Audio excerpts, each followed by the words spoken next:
हम करने जा रहे हैं बिजनेस स्टडीज़ चैप्टर ऑर्गेनाइजेशन संगठन पार्ट नंबर 2। सबसे पहला टॉपिक आज का संगठन का महत्व या इम्पोर्टेंस ऑफ ऑर्गेनाइजेशन, या फिर क्वेश्चन आ सकता है संगठन के लाभ या एडवांटेजेस ऑफ ऑर्गेनाइजेशन। दोनों के आंसर सेम होंगे। पहला पॉइंट आ जाएगा विशिष्टीकरण का लाभ या फिर बेनिफिट्स ऑफ स्पेशलाइजेशन।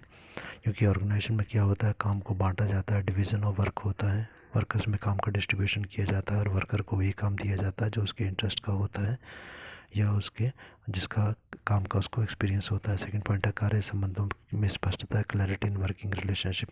कौन व्यक्ति किसके साथ काम करेगा, यहाँ पर ऑर्गेनाइजेशन के चार्ट में स्पष्ट रूप से बता दिया जाता है। तो संबंध हमारे किस व्यक्ति के साथ होंगे, किसके साथ मिलकर काम करना, ये सब कुछ क्लियर होता है। इसके कारण काम आसान हो जाता है। थर्ड पॉइंट हमारा संसाधनों का अनुकूलतम उपयोग या फिर ऑप्टिमम यूटिलाइजेशन ऑफ रिसोर्सेज।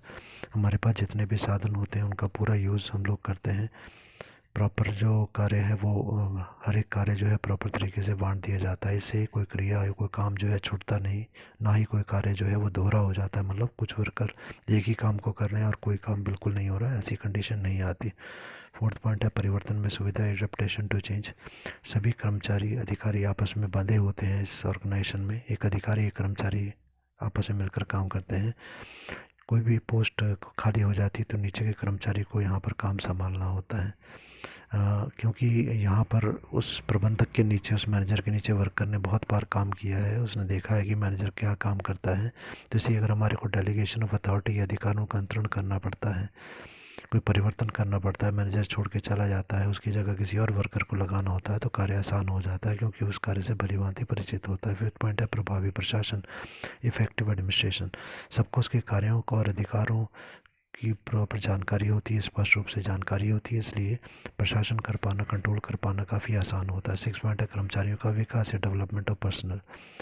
यहाँ पर डेलीगेशन ऑफ अथॉरिटी होती है। जब हम कार्य को बांटते हैं, वर्कर्स को सौंपते हैं, तो इससे वर्कर को अधिकार दे दिया जाता है कि ये कार्य आपने करना है। वर्कर अपनी इच्छा से कार्य करता है, उसको थोड़ा बहुत अधिकार दिया जाता है। इससे वर्कर नई कार्य करने की विधियों की खोज करने के लिए प्रोत्साहित होता है। उसके बाद में नेक्स्ट पॉइंट है विस्तार व विकास, एक्सपेंशन एंड ग्रोथ। कर्मचारी के निर्णय लेने की यहाँ पर पूरी स्वतंत्रता होती है, जिससे धीरे धीरे उसका विकास होता है। उसको वो कर्मचारी चुनौतियों का सामना करने के लिए भी अपने आप को तैयार करता है। आठवां पॉइंट है मानवीय प्रयत्नों का अधिकतम उपयोग, maximum use of the human efforts. कार्य विभाजन वर्कर्स में जब किया जाता है तो उनकी योग्यता के अनुसार किया जाता है। तो हम क्या करते हैं, उसको जो पसंद है कार्य वो देते हैं। धीरे धीरे उसमें उसका विशिष्टीकरण हो जाता है, स्पेशलाइजेशन हो जाती है, और उस वर्कर का हम मैक्सिमम इस्तेमाल कर पाते हैं संस्था के लाभ के लिए। नाइन्थ पॉइंट है भ्रष्टाचार को रोकना, इट प्रिवेंट्स करप्शन। कर्मचारियों का यहाँ पर मनोबल बढ़ता है, कर्मचारियों को उसका इच्छित कार्य मिल जाता है, प्रबंधक उसकी मदद के लिए तैयार होता है, इसलिए कर्मचारी अधिक लगन और परिश्रम से कार्य करते हैं। टेंथ पॉइंट है समन्वय की सुविधा प्रदान करता, इट फैसिलिटेट कोऑर्डिनेशन। सभी विभागों में, उप विभागों में, कार्यों में, उप कार्यों में समन्वय यहाँ पर हो जाता है, सभी मिलकर कार्य करते हैं, तभी एक वस्तु जो है वो निर्मित होती है। 11th पॉइंट है नियंत्रण सरल हो जाता है, मेक्स कंट्रोलिंग इजी। यहाँ पर कार्य दिया गया, मालूम है किस व्यक्ति ने कार्य दिया है और वही व्यक्ति हमसे कार्य लेगा, इसलिए हमारे को जिम्मेवारी समझ के अपने कार्य को निभाना होता है। नेक्स्ट टॉपिक है अच्छे संगठन के लिए आवश्यक बातें, essential requirement of a goods organization. एक ऑर्गेनाइजेशन या संस्था में संगठन में कौन कौन सी चीज़ें होनी चाहिए। हमारी जो ऑर्गेनाइजेशन इस प्रकार से बना हो, संगठन इस प्रकार से हो ताकि उद्देश्य प्राप्ति में आसानी हो जाए, रियलाइजेशन ऑफ ऑब्जेक्टिव ईजी हो जाए। सेकंड पॉइंट है नियंत्रण की उचित सीमा, रीजनेबल स्पैन ऑफ कंट्रोल हमारे पास होना चाहिए। मतलब हमारे नीचे काम करने वाले कर्मचारियों की संख्या 5 से 6 से ज़्यादा नहीं होना चाहिए, तभी हम सरलता से उनके काम को चेक कर पाएंगे। थर्ड पॉइंट है कर्तव्यों व दायित्वों का स्पष्ट आवंटन, clear allocation of duties and responsibilities. हमारे जो कार्य क्षेत्र हैं, कार्य करने की सीमाएँ हैं, हमारी जो जिम्मेवारियाँ हैं, सब कुछ हम वर्कर्स को बिल्कुल क्लियर कर देते हैं जब हम विषय या ऑर्गेनाइजेशन का चार्ट बनाते हैं तब। उसके बाद है कार्यों का स्वस्थ समूहीकरण, harmonious grouping of the functions. Grouping of the functions या फिर समूहीकरण का मतलब यहाँ पर ये हुआ, हमने कुछ वर्कर्स के ग्रुप बना दिए जो एक जैसा कार्य करेंगे। जैसे प्रोडक्शन डिपार्टमेंट में सभी प्रोडक्शन का कार्य करेंगे तो यहाँ पर बोले ऐसी ग्रुपिंग होती है जिससे कि कम समय में कम परेशानी, असुविधा के कारण नियमानुसार ही काम होता है। इस प्रकार से ऑर्गेनाइजेशन बनाई जाती है। पाँचों पॉइंट है प्रभावशाली संदेशवाहन या इफेक्टिव कम्युनिकेशन। कम्युनिकेशन जो है हर एक लेवल पर, टॉप, मिडल, लोअर लेवल पर, सभी लेवल पर जो है हमारी कम्युनिकेशन बहुत इफेक्टिव, बहुत प्रभावशाली होनी चाहिए। 6 पॉइंट है विकास व विस्तार की सुविधा। यहाँ पर ये है कि scope of development and expansion की व्यवस्था भी होनी चाहिए। कहने का मतलब हमारी ऑर्गेनाइजेशन हो जिसमें कि लोचशीलता का गुण भी विद्यमान हो। 7 पॉइंट है विशिष्टीकरण या स्पेशलाइजेशन। विशिष्टीकरण हमें तभी आ पाता है जब हमारे को कार्य रुचि अनुसार दिया जाता है, हमारी योग्यता के अनुसार काम दिया जाता है, तो हम रुचि मन लगाकर कार्य को करते हैं और कार्य में एक्सपर्ट होते हैं। 8वां पॉइंट है कार्य संतुष्टि का विकास या promotion of the job satisfaction. जब हम कार्य को करते हैं, अपना मनपसंद कार्य हमारे को मिलता है, अधिकारी हमारी बात को सुनता है, हमारी समस्याओं का निवारण करता है, तो हमारे कार्य हमको कार्य करने से संतुष्टि मिलती है। 9वां पॉइंट है समन्वय या फिर कोऑर्डिनेशन। सभी विभागों, उप विभागों, कार्यों में, उप कार्यों में समन्वय। 10वां पॉइंट है क्रियान्वित करने में सुगम, ईजी टू एग्जीक्यूट। संगठन सरल होना चाहिए, व्यवहारिक मतलब प्रैक्टिकल होना चाहिए, ताकि इसे ईजी, आसानी से लागू किया जा सके।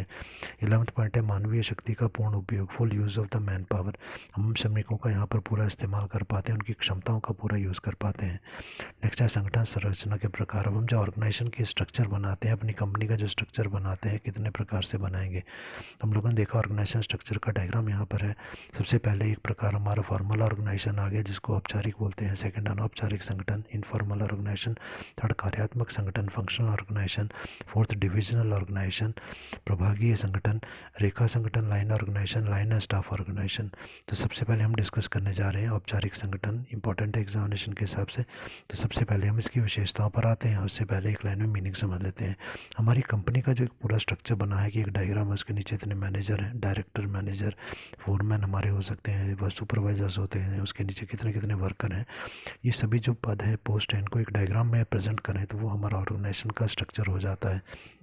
विशेषताओं पर आते हैं, ये आपसी संबंध परिभाषित करता है। It has to define the inter relationship. कौन किसका अधिकारी होगा, कौन किसका अधीनस्थ होगा, कौन किसको रिपोर्ट करेगा, कौन किसको कार्य दिया जाएगा, कार्य देगा, ये सब कुछ क्लियर होता है। सेकंड है ये नियमों और कार्यविधियों पर आधारित होता है। It's based on the rules and procedures. हमारी कंपनी के जो नियम है, कार्य करने का तरीका है, कार्यविधि, प्रोसीजर, उसके ऊपर ये आधारित होता है। थर्ड पॉइंट है ये कार्य विभाजन पर आधारित होता है। It's based on the division of work. सभी डिपार्टमेंट्स आपस में इंटर रिलेटेड, अंतर संबंधित होते हैं, तो इसलिए हमने कार्य को बांट दिया, एक एक विभाग वाले को एक एक काम दे दिया और ये सभी एक दूसरे पर निर्भर है। फोर्थ पॉइंट है ये जानबूझकर स्थापित किया जाता है। It's deliberately created. ये डेलिबरेटरी हम लोग इसको क्रिएट करते हैं। कहने का मतलब ये है कि हम इस ऑर्गेनाइजेशन को जब बनाते हैं तो हमें मालूम है हमारे पास इतने डायरेक्टर होंगे, इतने मैनेजर होंगे, इतने वर्कर होंगे इत्यादि। खुद कंपनी जो है इसका निर्माण करती है। फिफ्थ पॉइंट है ये अव्यक्तिगत होता है। It's impersonal. यहाँ पर किसी व्यक्ति को महत्व नहीं दिया जाता। जब हम एक मैनेजर को रख रहे हैं, मैनेजर की पोस्ट क्रिएट कर रहे हैं, इसका मतलब है एक व्यक्ति यहाँ पर रखा जाएगा जो जिसको ये काम करने होंगे। भावनाओं को यहाँ पर अनदेखा किया जाता है, अनुशासन का पालन यहाँ पर किया जाता है। उसके बाद में आ गया यह अधिक स्थिर होता है। It's most stable. इसमें परिवर्तन नहीं हो पाते। जो एक बार बन गया एक स्ट्रक्चर, एक मैनेजर की पोस्ट क्रिएट होगी, वो बहुत लंबे समय तक चलती रहेगी। 7 पॉइंट है यह स्वेच्छा से लक्ष्य की प्राप्ति के लिए बनाया जाता है। It's voluntary prepare to achieve objective. अपनी इच्छा से हम कंपनी को बनाते हैं और हमारे सामने एक लक्ष्य होता है जिसको प्राप्त करने के लिए इसे बनाया जाता है। 8वां पॉइंट है यह अधिकार, कार्य, उत्तरदायित्व की व्याख्या करता है। It explains rights, duties and responsibilities. ये हमको बताता है कि हम कौन सी पोस्ट पर कार्य करेंगे, हमारे अधिकार क्या होंगे, हमारे कर्तव्य क्या होंगे, ये सब कुछ बताता है। 9वां पॉइंट है इसमें आदेश की एकता का पालन किया जाता है। Unity of command is followed here. यहाँ पर हम आदेश की एकता का पालन करते हैं। कहने का मतलब एक व्यक्ति को हम आदेश देते हैं परंतु देगा केवल एक ही अधिकारी, एक वर्कर के ऊपर एक से ज़्यादा अधिकारी नहीं होते। 10 पॉइंट है इसे संगठन चार्ट या संगठन पुस्तिकाओं द्वारा प्रदर्शित किया जा सकता है। It may be presented by the organizational chart and manual. Organization chart का मतलब होता है जब पूरी कंपनी की जो पोस्ट है उनको एक डायग्राम के रूप में प्रेजेंट करें तो उसको ऑर्गेनाइजेशन चार्ट कहा जाता है।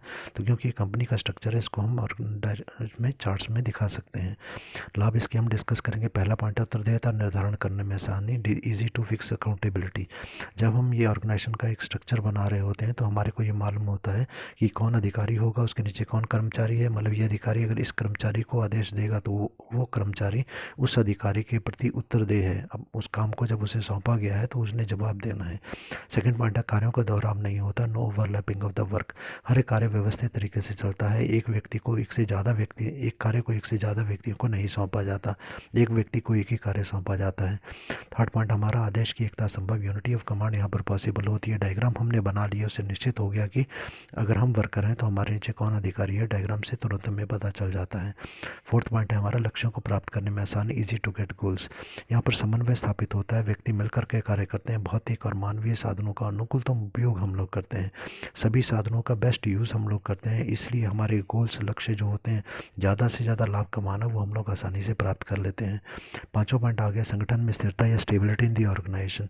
हमारी कंपनी में स्थिरता आ जाती है। कारण यह है कि हम सही तरीके से कार्य करते हैं, हमारी कंपनी लगातार लाभ कमाती है, तो वो कंपनी बहुत लंबे समय तक जीवित रहती है। 6 पॉइंट हमारे को दिया गया आपसी मतभेदों की कम संभावना, लेस पॉसिबिलिटीज़ ऑफ कन्फ्लिक्ट्स। आपसी मतभेद जो है वो कम हो जाते हैं यहाँ पर। कारण इसका ये होता है कि हर कार्य स्पष्ट है, हर आदेश स्पष्ट है, अधिकार हमारे को ज्ञात हैं, इसलिए आपस में मतभेद, लड़ाई झगड़े नहीं होते। 7 पॉइंट है संगठन को विशिष्टीकरण के लाभ होते हैं, benefit of specialization to the firm. हमारी कंपनी को विशिष्टीकरण या स्पेशलाइजेशन का लाभ होता है। हर एक व्यक्ति को विशेष कार्य दिया गया, एक छोटा सा कार्य दिया गया, उसकी योग्यता रुचि अनुसार कार्य दिया गया, हमेशा गाइड करने के लिए उसके पास अधिकारी होते हैं। 8वां पॉइंट है पक्षपात की संभावना यहाँ पर कम होती है। हम किसी की पक्षपात यहाँ नहीं कर पाते, क्योंकि हमारे नीचे जो वर्कर है वो हमें ज्ञात है। हम किसी और वर्कर के साथ में कोई अतिरिक्त लाभ नहीं दे सकते। 9वां पॉइंट है कर्मचारियों की कुशलता को मापना यहाँ पर सरल हो जाता है। Easy to measure the efficiency of worker. हमारे नीचे कुछ वर्कर हैं, हमें पता है कौन सा वर्कर है और उसके कार्य हमने दिया गया, क्या उसने अपने कार्य को नियत समय में पूरा कर लिया। अगर कर लिया, इसका मतलब वो एफिशिएंट है, कुशल है। अगर हर बारी वो कार्य को पूरे समय में नहीं करता, इसका मतलब वो कुशल नहीं है। 10 पॉइंट है विकास की योजना बनाना संभव, easy to plan for the development. यहाँ पर स्केलर चेन होती है, एक अधिकारी, उसके नीचे कर्मचारी, उसके नीचे फिर कर्मचारी, तो ये दिया गया स्केलर चेन में पदोन्नति का मार्ग सरल हो जाता है। मैं जिस अधिकारी के नीचे कार्य करता हूँ, मुझे मालूम है कि जब मेरी प्रमोशन हो जाएगी तो फिर मुझे जो है अधिकारी बनाया जाएगा। संस्था के मालिकों को मालूम है कि ये कर्मचारी अगर प्रमोट होगा तो ये वाला मैनेजर बनेगा, इसलिए आसानी से हम प्लान कर सकते हैं, प्रमोशन कर सकते हैं। प्रमोशन का मार्ग सरल है यहाँ पर। 11वां पॉइंट है सहयोग की भावना का विकास। एक पूरी चेन जब मिल करके कार्य करेगी तभी संस्था का विकास जो है वो संभव हो पाता है।